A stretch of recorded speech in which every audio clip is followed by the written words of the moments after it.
আল্লাহ যখন যা করে বান্দার ভালোর জন্য করে। হয়তো প্রথমের দিকে আমরা সেটা বুঝতে পারি না, কিন্তু সময়ের পরিক্রমায় যখন বাস্তবতা নিয়ে সামনে আসে, দিন শেষে আমরা বলতে বাধ্য হই আসলেই ওই দিন ওই ঘটনাটা হওয়াতে ভালোই হয়েছে। আল্লাহ কখনো বান্দার ক্ষতি চাই না। আল্লাহ যদি ক্ষতি চাইতেন সকালের নামাজ না পড়ার কারণে কান্না করে দিতে পারতেন, যদি আল্লাহ ক্ষতি চাইতেন দুপুরে নামাজ না পড়ার কারণে ল্যাংড়া করে দিতে পারতেন।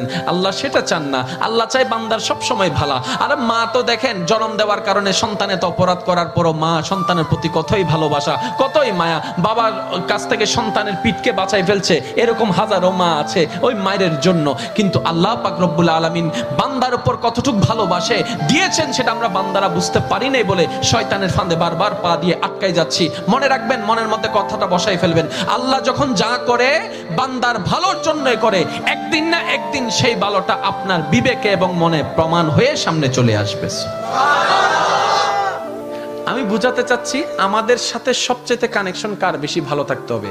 বান্দা হিসেবে আল্লাহর, উম্মত হিসেবে নবী রাহমাতুল লিল আলামিনের। এখানের ভিতর যে কেউ চাইলে জীবন সাজাই ফেলতে পারবে। আমি বলছি যে কেউ, anybody, you can do it, not impossible. Because impossible শব্দটাকে যদি একদম ভালো করে গভীরভাবে দেখেন, সেখানের ভিতর আপনি আশ্চর্যভাবে একটা জিনিস দেখবেন। ইম্পসিবল একটু যদি ডিফাইন করেন, ভাগ করেন, দেখবেন I am possible. Impossible, possible কে আলাদা রাখেন, আই এম কে আলাদা রাখেন। I am possible. ইম্পসিবল শব্দটাই আপনাকে জানান দিচ্ছে আমি অসম্ভব নই, যদি রবের রহমত থাকে আমি তোমার জন্য সম্ভব। বিদেশে যাওয়ার আগে আপনার এলাকায় দেখেন টিকিট চলে আসছে, ভিসা চলে আসছে, টিকিটের টাকা নাই। অনেক ছিল, কেমনে কেমনে টাকার ব্যবস্থা হয়েছে, সে বিদেশ চলে গিয়েছে। এখানে অনেক ব্যবসায়ী আছে, ব্যবসা শুরু করার সময় সেই পরিমাণ টাকা ছিল না, কেমনে কেমনে ব্যবসা শুরু হয়েছে। এটা কেমনে কেমনে? রব বলে এটা কেমনে কেমনে নয়, একটু আমার দিকে তাকা, এমনে এমনে এমনে এমনে এমনে এমনে। তাহলে আপনার কাছে যদি আপনার রব থাকে, আপনার টেনশন কি? আপনার দুই নম্বরই করার তো কোনো দরকার। এই রমজানকে সামনে রেখে অনেকে দ্রব্যমূল্যের দাম বাড়ানোর জন্য কত চালাকি করছে, গুদামজাত করছে।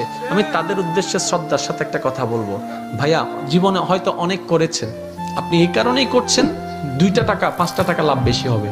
তো এই সেক্টরে না হয় আপনার 10,000 টাকা 10 কোটি টাকা লাভ হলো, অন্য সেক্টরে যদি 20,000 কোটি টাকা খরচ হয়ে যায় তখন কি করবে?